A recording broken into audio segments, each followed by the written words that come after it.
Assalamualaikum warahmatullahi wabarakatuh. Tonton Fahriza Nora Official. Subscribe, like, share, and comment. Assalamualaikum warahmatullahi wabarakatuh. Assalamualaikum warahmatullahi wabarakatuh. Bismillahirrahmanirrahim. Allahumma salli ala Sayyidina Muhammadin al-Fatih lima ughliqa wal khatim lima sabaq nasiril haqqi bil haqqi wal hadi ila siratikal mustaqim wa ala alihi haqqa qadrihi wa miqdaril azim, amma ba'du. Yang saya hormati dan yang saya ta'zimi kepada Ketua GBS, siapa ini? Tengku Razi Effendi.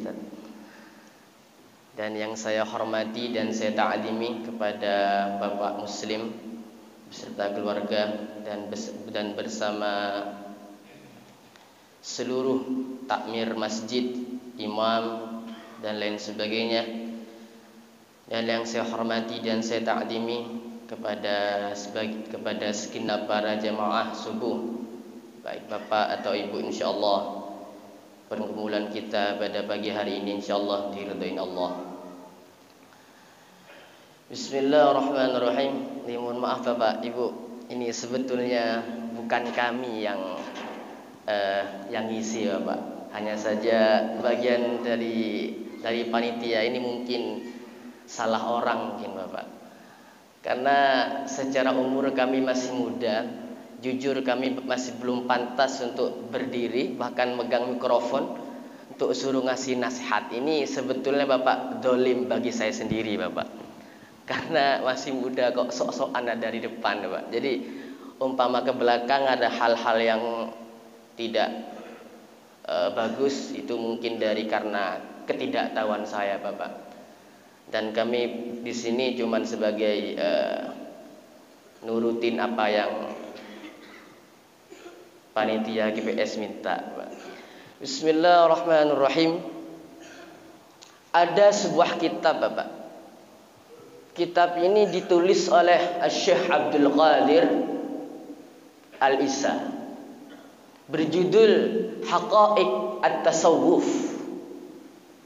Lah, kitab ini Bapak salah satu kitab unggulan, hampir satu level dengan kitab Ihya Ulumuddin yang ditulis oleh Imam Al-Ghazali.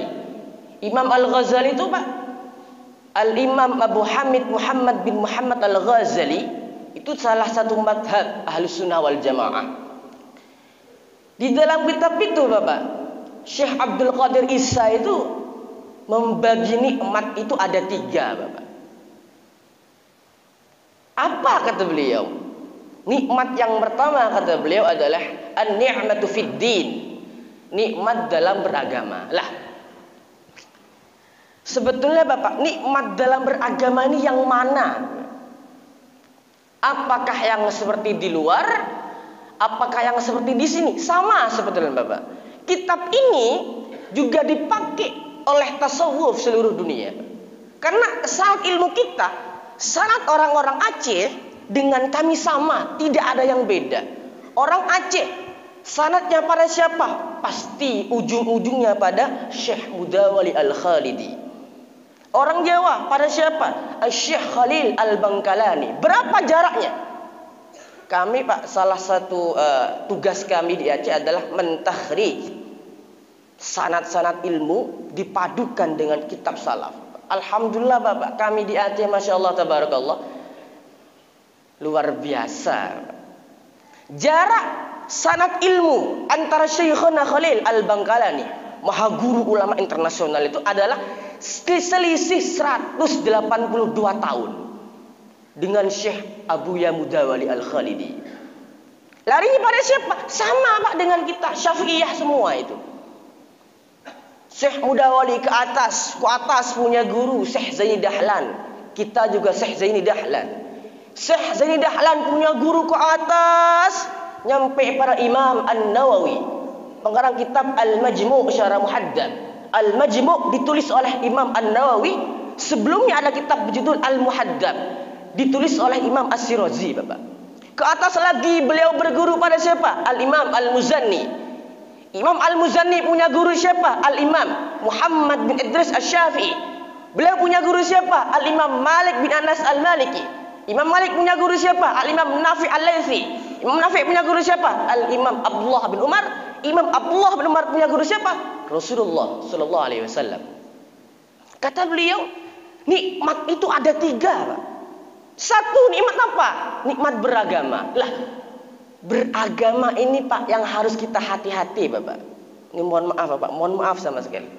Kemarin saya dichat oleh salah satu pengurus masjid, Ustaz tolong arahkan dikit-dikit dan jangan terlalu keras. Saya nggak bisa kalau nggak keras Bapak.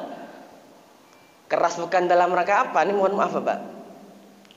Ada memang agama itu lurus, nggak bengkok-bengkok. Ada juga yang bengkok-bengkok. Lantas siapa? Kata Rasulullah, ditukil oleh Imam Murtado Az-Zabidi dalam kitabnya yang berjudul Ithafus Sadah Al-Muttaqin. Kitab itu syarah daripada kitab Ihya Ulumuddin. Dikatakan, siapa orang yang ikut jalanku, kata Nabi, dan jalan sahabatku, siapa? Ahlus Sunnah wal Jamaah. Siapa? Ya kita nih Pak, Ahlus Sunnah. Sama seperti saudara kita yang ada di Palestina, itu juga Ahlus Sunnah wal Jamaah Bapak. Ini kena lagi Palestina Ustaz. Syafi'iyah semua itu. Palestina, Gaza itu adalah Ahlus Sunnah wal Jamaah. Sama dengan kita Pak, tidak ada bedanya. Mazhab mereka Syafi'iyah, akidah mereka apa? Asy'ariyah, sama Bapak. Alhamdulillah kita duduk di masjid pagi-pagi Pak, dalam rangka mendekatkan diri pada Allah. Ini termasuk orang-orang yang diundang oleh Allah. Ada sebuah hadis, hadir ke pengajian itu hampir sama dengan haji Pak. Kenapa? Banyak orang yang sadar, banyak orang yang punya uang, punya duit, tapi tidak haji. Itu bukan dalam rangka apa Pak, tapi tidak diundang oleh Allah. Imam Al-Bukhari, siapa yang tidak tahu pada Imam Al-Bukhari? Penulis kitab Sahih Bukhari, Al-Imam Abu Abdullah Muhammad bin Ismail bin Ibrahim bin Mughirah bin Bardisbah Al-Bukhari. Beliau mengatakan, man tafaqqaha fi dinillah kafahu Allahu himmahu wa rizqahu min haitsu la yahtasib. Siapa orang, ini Pak yang ngomong bukan Syihabuddin Pak, tapi Rasulullah, Nabi kita yang ngomong. Man tafaqqaha fi dinillah. Siapa orang yang memang niat betul-betul mendalami agama Allah, ngaji ini juga mendalami agama Allah Pak. Maka kata Rasulullah, kafahullah, akan aku cukupin dia. Apanya? Himmah, cita-citanya. Warizkahu, rizkinya. Min haitsu la yahtasib.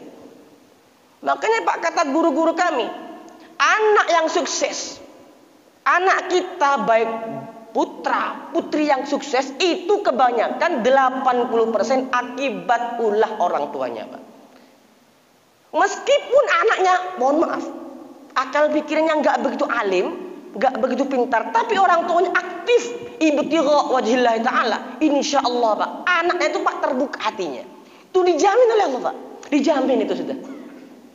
Makanya kata guru-guru saya, kalau sudah orang tuanya sudah baik, orang tuanya sudah mendekatkan pada aku, kata Rasulullah, kafahullahu himmahu wa rizqahu min haitsu la yahtasib. Aku sendiri yang akan mencukupi rezeki dia, cita-citanya dari jalan yang tidak pernah dia duga-duga sebelumnya. Lah, kalau kita tidak dikit-dikit tidak menghadiri pengajian, itu salah satu hal-hal yang masalah hati ya Pak. Orang yang hadir di pengajian itu adalah orang yang diundang oleh Allah, bukan diundang oleh panitia GPS Pak, bukan Pak. Tapi kita tergerak sendiri. Loh, yang menggerakkan siapa? Bukan panitia. Siapa? Allah sendiri yang ngasih nur rabbaniyah ke dalam hati mereka, tanpa kita sadarin Pak. Loh, kenapa saya kok hadir ke acara? Berarti kita dikehendaki baik oleh Allah. Apa dalilnya? Sahih Bukhari. May yuridillahu bihi khairan falyafaqih fid din. Imam Bukhari, Pak. Salah satu pembesar hadis. Siapa orang yang dikehendaki baik oleh Allah, orang itu kata Rasulullah, akan dituntun pada jalan kebaikan. Berarti sebaliknya Pak, kalau kita, mohon maaf, lebih banyak maksiatnya daripada kebaikannya, berarti orang itu tidak dikehendaki baik oleh Allah. Simpelnya gitu. Makanya kalau ada istilah, siapa sih Ustadz orang yang baik? Ya dia orang yang bergerak hati dalam kebaikan. Gak ada lain. Kami punya guru Pak, orang besar. Siapa beliau? Kiai Haji Bahauddin Nur Salim, Gus Baha. Itu guru kami dalam hal tafsir Pak. Beliau mengatakan gini, Sihab, kayak mana kalau sholat antum tidak diterima? Gus Baha bicara, gimana kalau malaikat turun ke bumi, sholat antum tidak diterima? Ada malaikat turun ke bumi mengabarkan, hei orang-orang jamaah, sholat kalian gak ada yang diterima. Gimana? Apakah antum sedih? Kata Gus Baha, saya tidak akan pernah sedih. Kaget saya Pak. Loh, kenapa Kiai kok gak sedih? Wong sholat kita gak diterima. Ngapain kita sedih sih? Kita ditakdirkan sujud pada Allah, kita sudah bersyukur. Masalah terima nggak terima urusan Allah, kata Pak. Kalau kita sholat nunggu terima, nggak akan sholat Pak. Ada salah satu kitab berjudul An-Nurul Yakin fi Sirah Sayyidil Imamil Mursalin, karya Syekh Hudori Beg. Ini ceritanya sudah masyhur Pak. Waktu itu Sayyidina Ali ditantang oleh Rasulullah SAW. Ali, sini katanya. Ya Rasulullah, apa? Kalau antum Ali berhasil sholat 2 rakaat saja khusyuk, maka cincin saya akan saya kasihkan pada antum. Sayyidina Ali Pak, cucunya Nabi, Ahlu Bait. Oh boleh ya Rasulullah, itu cincin antum. Oke, coba sekarang sholat 2 rakaat. Sholat Pak, 2 rakaat Pak. Khalifah, Allahu Akbar, sholat. Rakaat pertama khusyuk, tidak memikirkan apapun Pak, tidak memikirkan apapun. Sholat. Sekitar hampir mau salam, keinget ke cincin, hampir mau salam, hati beliau ngomong, oh iya, setelah ini saya dapat cincinnya Nabi. Kebesit dalam hati Pak, sekelas Sayyidina Ali, apalagi kita Pak. Nyampe salam, Assalamualaikum warahmatullahi. Langsung kata Nabi, Ali, antum luar biasa sholatnya, khusyuk. Hampir cincin kesayangan saya kasih ke antum. Tapi sayang, 1000 sayang, antum kenapa ingat ke cincin saya menjelang salam? Diakuin, ya Rasulullah saya nggak mampu. Artinya bagaimana Pak? Ada Pak sebuah kitab berjudul Ad-Dasuki. Apa kata beliau? Terima nggak diterima, kita nih Pak sebagai hamba. Apa sebagai hamba? Tidak bisa nolak taklif, tidak bisa nolak apa kewajiban dari Allah. Rata-rata orang nggak sholat itu, rata-rata menganggap dirinya nggak diterima. Loh, terima nggak terimanya sholat itu Allah Pak. Fikih itu, kitab fikih itu tidak bisa memvonis kamu diterima, tidak bisa. Fikih cuman bisa memvonis sah apa enggak. Ada satu kitab fikih besar berjudul Al-Fatawa Kubra Fiqhiyah. Siapa yang nulis? Al-Imam Ibnu Hajar Al-Haytami. Beliau adalah salah satu madhab Syafi'iyah. Itu sah halal. Oh sholat kamu enggak sah, ada najis. Sholat kamu enggak sah, ada hal-hal yang tidak mensahkan. Tapi kalau terima enggaknya Pak, tidak ada. Allah semua yang utus itu Pak. Alhamdulillah kita berkumpul pagi-pagi, duduk di rumahnya Allah, insya Allah berkah. Tidak ada insya Allah Pak, pasti berkah.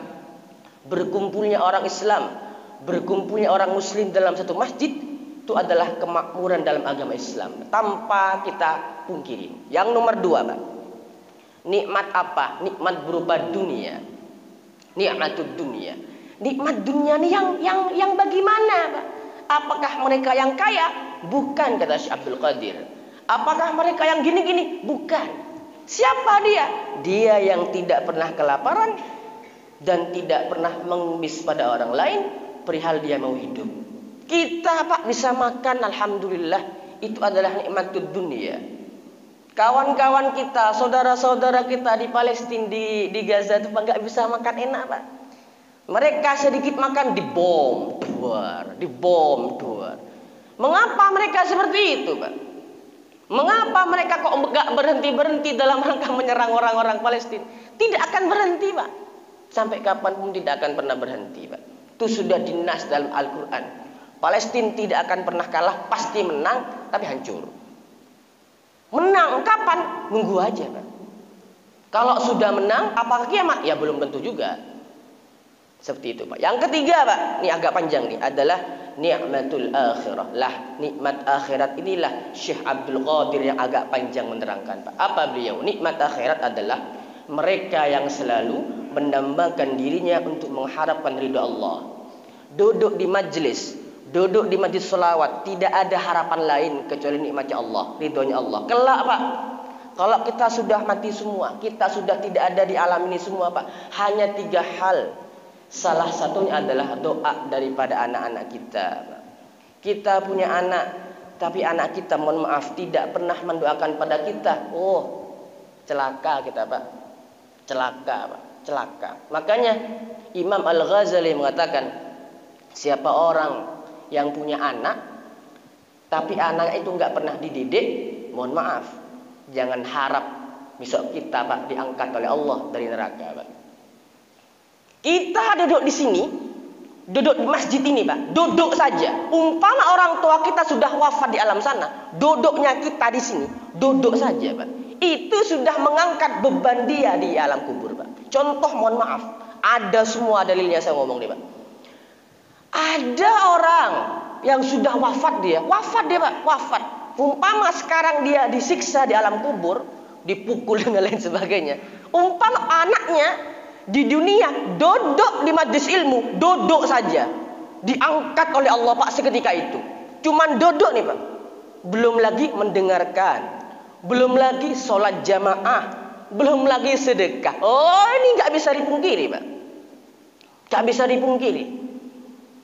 Makanya ada salah satu ulama yang mengatakan sangat beruntung apabila orang tua punya anak. Lah, anaknya ini meskipun dia nggak begitu alim, nggak apa-apa nggak alim, asalkan dia selalu kirim doa, asalkan dia selalu kirim Fatihah pada orang tuanya. Hanya itu harapan kita kelak, bukan sekarang. Kalau sekarang tidak pernah mengharapkan, Pak. Kenapa? Itu semua tidak nampak, Pak. Di saat kita sudah tutup kain kafan semua di dalam tanah, cuman itu yang kita tunggu-tunggu. Mana kiriman Fatihah anak-anak saya? Mana kiriman Fatihah anak-anak saya? Ada sebuah cerita, ada dua bapak, ibu-ibu juga kena, wafat di alam kubur, Pak. Sudah berpuluh-puluh tahun ngoceh dalam kuburan.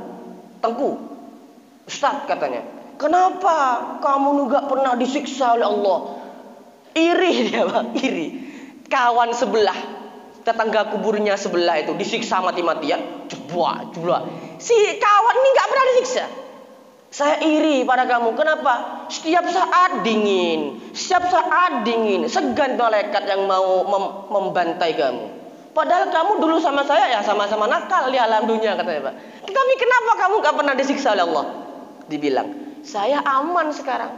Kenapa? Tengok anak saya sekarang di dunia tuh, duduk subuh-subuh di masjid, ngaji, ada di ma'had, ada di daya. Cuman itu alasannya, Pak. Sesimpel itu mereka dingin di alam kubur, Pak. Sesimpel itu. Apakah sesimpel itu kita tidak bisa membuat anak seperti itu? Perlu tanda tanya, Bapak. Perlu tanda tanya. Saya, Pak, punya orang tua, Al-Walidi Hasan Zain. Beliau mengatakan gini, waktu itu ada salah satu murid, kebetulan orang tua kami juga punya yayasan. Ada salah satu murid datang ke rumah, Pak. Beliau bilang gini, Ustaz, saya izin untuk memindahkan putra saya dari yayasan Ustaz. Dibilanglah oleh orang tua saya, oh iya, kenapa? Karena kawannya pindah semua. Oh, mau pindah kemana? Ke sana. Jangan, katanya. Dibantah, Pak. Oh, kenapa, Ustaz? Antum mau besok anak antum, anaknya kamu tidak bisa ngirim Fatihah kepada kamu di saat kamu mati? Oh, tidak Ustaz. Kalau sampai dipindahkan ke situ, di situ adalah tidak berkualitas, kata ayah saya. Bukan tidak berkualitas pendidikannya, Pak, tapi tidak bisa menjadikan pola pikir yang jernih, Pak. Anggaplah bukan golongan kita, Pak. Bukan golongan kita lah. Karena Pak, saya yang mau menyebutkan itu takut sekarang, Pak. Saya pernah dichat oleh orang tua saya dari Jawa sana, di telepon sering, Pak. Dibilang, jangan terlalu nyebut uwi itu. Karena waha itu sekarang antum sekarang jadi sasaran. Betul, Pak. Sekarang saya sering diajak debat oleh orang, tapi saya nggak pernah mundur, Pak. Gini, Pak. Kata beliau, kalau ada anaknya itu tidak bisa kirim Fatihah, nggak bisa ngirim Fatihah pada kita kalau sudah wafat, mohon maaf, jangan mengharapkan apapun kelak di akhirat. Cuman ngirim Fatihah, Pak. Cuman ngirim Fatihah. Lantas kalau anak-anak kita, anak-anak bapak, anak-anak ibu, ini saya berani ngomong gini karena saya masih belum punya anak, Pak. Kalau orang seperti itu, Pak, tidak bisa mendidik anaknya, tidak bisa gitukan anaknya, mohon maaf, tidak bisa mengharapkan, tidak bisa, Pak. Harapannya satu, Pak, kita tempatkan anak-anak kita tempatkan di mana anak-anak kita ditempatkan, supaya apa? Supaya bisa kelak kita mati ada amal jariyah yang masuk pada kita, Pak. Idza mata ibnu adam in qata'ah amaluhu illa min salas, shadaqatin jariyatin aw ilmin yuntafa'u bih aw waladin salih yad'ulah. Ada 3, ini sudah terkenal dalil ini, Pak. Ada 3 hal kata Rasulullah yang akan dibawa mati. Apa? Sedekah jariyah. Sedekah itu, Pak, enggak harus besar, enggak. Tidak ada dalil dalam hadis itu harus berapa juta, enggak ada. Sedekah semampunya. Contoh, ada masjid pembangunannya, ahlan sedekah. Karena apa? Gini, Pak, ini bukan saya promosi, gini, Pak. Di saat harta kita masuk ke dalam pembangunan itu, dan pembangunan itu dipakai untuk sholat, selama bangunannya belum hancur, sampai kiamat pun kita dapat pahala, Pak. Contoh, ada pembangunan masjid, kita nggak punya duit, tapi kita cuma punya duit 10.000, yang nggak ada masalah. 10.000, bismillah, niat membangun masjid. Loh, 10.000, Pak, mungkin receh bagi orang-orang kaya, tapi 10.000, Pak, dingin kelak besok kita di akhirat, Pak. Bangunlah masjid, bangunlah daya, bangunlah balai, dan balainya dipakai pengajian, dipakai zikir pada Allah. Oh, adem kita, Pak, besok, Pak, adem itu, nggak akan kepanasan. Yang kedua adalah ilmu yang bermanfaat. Ilmu yang bermanfaat yang bagaimana? Apakah ulama bisa ngasih syafaat? Lah, ini banyak pertanyaan, Pak. Apakah hanya Nabi yang berhak ngasih syafaat? Tidak. Tidak. Imam Al-Ghazali menulis di dalam kitab Ihya Ulumuddin, kalau nggak salah ada di jilid 3. Beliau mengatakan, bukan hanya para nabi yang ngasih syafaat, bukan. Siapa? Ulama juga berhak ngasih syafaat. Ulama yang bagaimana? Lah, ini, Pak, ulama yang bagaimana? Dia yang betul-betul ibtigha, takut pada Allah. Orang yang seperti itu, contoh abu-abu kita, Masya Allah, Bapak, dekat-dekatlah kepada mereka, Bapak. Kalau perlu sholat di belakang mereka. Kenapa kita perlu sholat di belakang mereka? Ada dalilnya, Pak. Man shalla khalfa alimin faka'annama shalla khalfa nabi sallallahu alaihi wasallam. Nahdlatul Ulama itu pendirinya adalah Kiai Haji Hashim Asy'ari. Beliau punya kitab berjudul Adabul Alim wal Muta'allim. Apa beliau mengatakan? Man shalla khalfa alimin, siapa orang yang sholat di belakang orang alim, kata beliau, faka'annama shalla khalfa nabi, dia orang sama seperti sholat di belakangku, kata Nabi, Pak. Perbandingannya seperti itu. Dan siapa orang yang sholat di belakang Nabi, maka diampunin seluruh dosa-dosanya, Pak. Ada abu siapapun itu yang sudah terkenal alim, Ayo Pak, kita Pak jamaah di belakang dia Pak. Jamaah. Kenapa? Kata Nabi, bukan kata saya. Nabi sendiri ngomong, siapa orang yang sholat di belakang orang alim, dia sebagaimana sholat di belakangku, di belakang para nabi. Siapa orang yang sholat di belakang para nabi, maka seluruh dosa-dosanya diampuni oleh Allah. Dosa yang mana? Ya tentunya Pak, dosa-dosa yang bisa diampuni. Bukan dosa membunuh, dosa berzina yang nggak bisa. Langsung bertahap itu Pak. Seperti itu Bapak. Jadi di zaman sekarang, zaman makin ke belakang, bukan makin bagus Pak. Bukan Pak. Makin hancur Pak.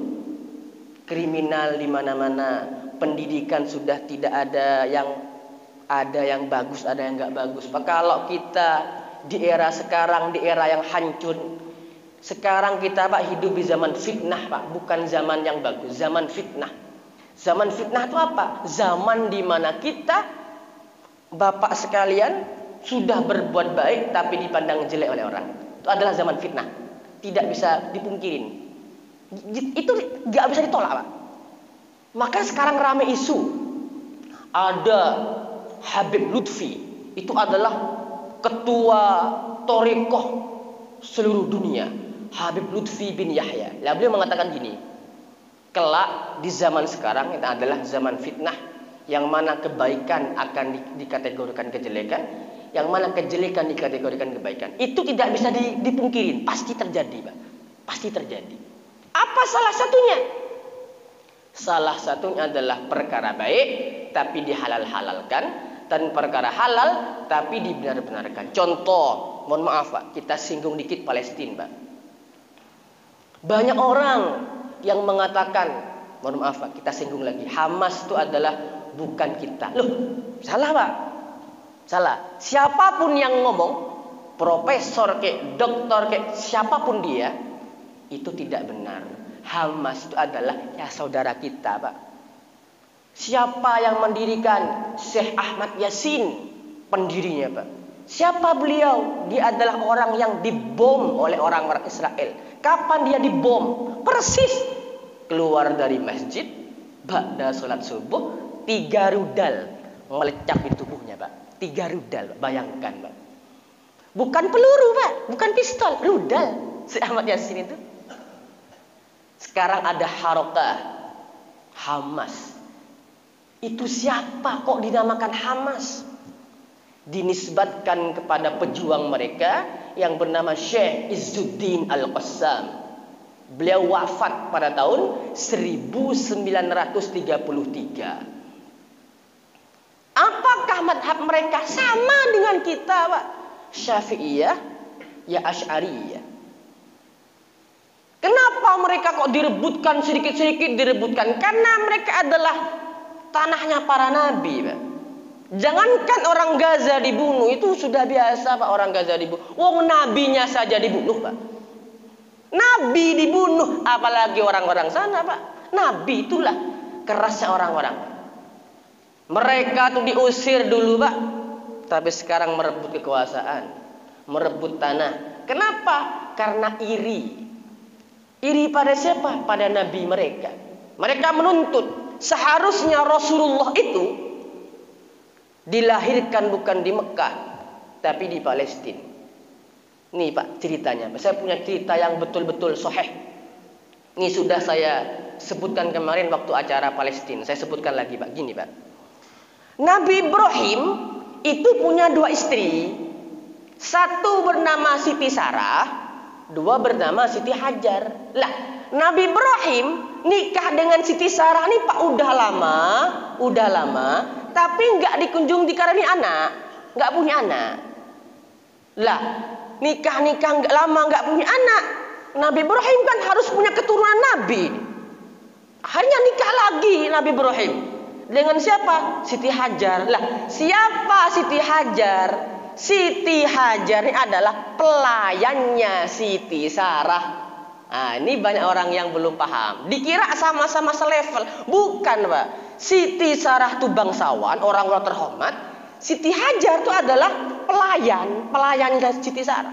Lah kemudian hamil dengan Siti Hajar, punya anak Nabi Ismail.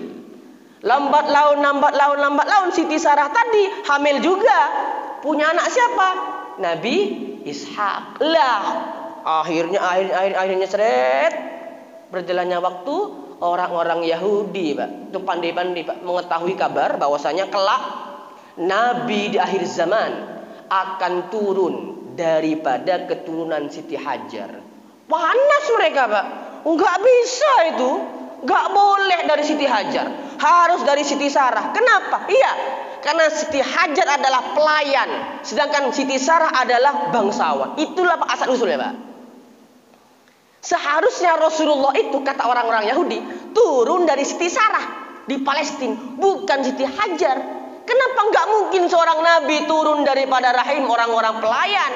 Allah berbeda, Pak. Tidak. Tetap Rasulullah akan lahir daripada Siti Hajar. Siti Hajar ada di mana? Ada di Mekah. Makanya Pak, orang-orang Yahudi sekarang tuh ngebut, maksa sekali. Pokoknya pasti saya rebut.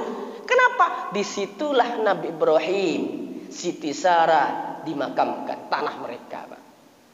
Umpama Rasulullah Shallallahu Alaihi Wasallam lahir daripada keturunan Siti Sarah, pasti nggak akan berantem. Pasti nggak akan berantem. Kenapa? Sesuai dengan maunya mereka. Turun daripada Siti Sarah bangsawan, pantas. Ini enggak. Rasulullah turun daripada Siti Hajar pelayan, nggak pantas kata mereka, Pak. Tidak pantas. Makanya itulah salah satu alasan mereka itu ngebut, maksa sekali. Pokoknya harus menang, harus kita menang, tapi nggak bisa menang, Pak. Tidak bisa menang. Tapi hancur iya, menang nggak bisa. Kalau hancur iya, menang tidak bisa. Tidak akan bisa menang. Siapa yang menang? Islam, Pak. Tetap Islam. Tapi Pak, yang menjadi permasalahan adalah kita selaku umat Islam tidak ada rasa simpati kepada mereka, Pak. Ini Pak yang perlu kita waspadain. Di saat saudara-saudara kita dibom, anak-anak kita belah kepalanya dibom, Pak. Hati kita kalau tidak ada rasa peduli sedikit pun, perlu ditanyakan, Pak, iman kita, Pak. Perlu. Harus ditata ulang, Pak. Gak nyumbang gak ada masalah kalau memang gak mampu. Tapi kalau enggak nyumbang hati, itu yang perlu diwaspadain, Pak. Imam An-Nawawi mengatakan dalam kitabnya berjudul Raudatul Talibin, beliau mengatakan, siapa orang yang cinta mereka karena Allah dan membenci mereka, membenci Israel karena Allah, istiqmalal iman, kata beliau, Pak, imannya adalah sempurna. Tapi kalau kita nengok saudara-saudara kita yang ada di sana, Pak, imannya dibom, dibombardir, kita tidak ada rasa peduli sedikit pun nggak ada. Iman kita, Pak, perlu ditanyakan. Mas iman nggak kita, Pak? Mas iman nggak kita? Perlu ditanyakan, Pak. Yang terakhir, Pak, sebagai penutup, boleh diamalkan, Pak. Ini, Pak, saya kasih amalan ini, Pak, dijamin insya Allah banyakan berhasilnya, Pak. Saya dapat amalan ini, Pak, daripada guru-guru saya di Sidogiri dan di Reboyo, pesantren top Indonesia. Saya harap, Pak, diamalkan, karena belum tentu kita bisa jumpa lagi ke depan. Insya Allah kalau diamalkan, Pak, rezeki kita lancar. Percaya nggak percaya ahlan, nggak ada masalah. Apa Ustaz bacanya? Terakhir, Pak, sekaligus penutup. Siapa orang, tapi nggak bisa ditulis, nggak boleh ditulis, Pak. Karena amalan ini, Pak, saya dapat dari sudur bisudur, hati ke hati. Ada amalan lisan bil lisan, ada kirtos bil kirtos, ada sudur bisudur. Saya dapat hati ke hati. Siapa orang yang membaca laqad ja'akum rasulun min anfusikum azizun 'alaihi ma 'anittum harisun 'alaikum bil mu'minina raufur rahim fa in tawallaw fakul hasbiyallah sampai akhir, dan ditambah salamun 'alaika ya Muhammad 7 kali. Kapan bacanya? Ba'da salatil maghrib dan ba'da salatis subhi insyaallah, kata guru-guru saya, bukan kata saya, Pak. Kata guru-guru saya, insyaallah. Jangan salahkan rezeki kalau selalu datang pada kita. Ulama itu Bukan duit yang nyari, Pak. Bukan kita yang nyari. Duit yang nyari. Bukan, ya Allah, duit. Enggak. Tapi dia menghambakan diri pada Allah. Itu dibaca, Pak. Laqad ja'akum rasulun min anfusikum azizun 'alaihi ma 'anittum harisun 'alaikum bil mu'minina raufur rahim fa in tawallaw Allah sampai akhir ditambah salamun 'alaika ya Muhammad. Nah, ini Pak jangan sampai salah ini. Ditambah salamun 'alaika ya Muhammad. 7 kali setelah subuh dan setelah maghrib. Tapi sebelum baca kirim Fatihah dulu, tawassul. Pada siapa? 1, pada Rasulullah Sallallahu Alaihi Wasallam. Nomor 1, Pak. Ini memang nggak boleh ditulis, Pak. Karena saya dulu nggak boleh ditulis. Nomor 2, pada siapa? Kiai Haji Anwar Mansur Lirboyo, pimpinan tertinggi Lirboyo dan sekaligus Dewan Penasihat Nahdlatul Ulama Indonesia. Yang kedua. Yang nomor 3 adalah Syekh Nawawi bin Abdul Jalil. Saya pelan-pelan Pak biar ingat. Yang ketiga adalah Kiai Haji Halim Misbah. 1, Rasulullah. 2, Syekh Kiai Haji Anwar Mansur. 3 adalah Syekh Nawawi Abdul Jalil. 4 adalah Kiai Haji Halim Misbah. Insyaallah kalau Bapak hafal dan Bapak ingat dan diamalkan setiap habis maghrib dan habis subuh 7 nggak boleh kurang, nggak boleh lebih, insyaallah Pak, insyaallah lancar, insyaallah, bismillah insyaallah. Tapi ya kerja juga Pak. Habis pagi saya tidur aja Ustaz. Kenapa? Sudah baca amalan. Kayak nggak bisa. Harus diimbangi juga Pak. Saya ulang lagi Pak. Laqad ja'akum rasulun min anfusikum azizun 'alaihi ma 'anittum harisun 'alaikum bil mu'minina raufur rahim fa in tawallaw sampai akhir ditambah salamun 'alaika ya Muhammad 7 kali. Kapan? Habis subuh 7 kali, habis maghrib 7 kali. Fatihahnya pada siapa? Pada 4. 1 Rasulullah, 2 Syekh atau Kiai Haji Anwar Mansur Lirboyo, 3 Syekh Nawawi Abdul Jalil, 4 adalah Kiai Haji Halim Misbah. Semoga bermanfaat. Cukup dari saya Pak. Kalau ada hal-hal yang menyinggung, mohon maaf. Kalau ada hal-hal yang salah, murni dari kebodohan saya. Kalau ada hal-hal yang betul, murni dari Allah. Assalamualaikum warahmatullahi wabarakatuh.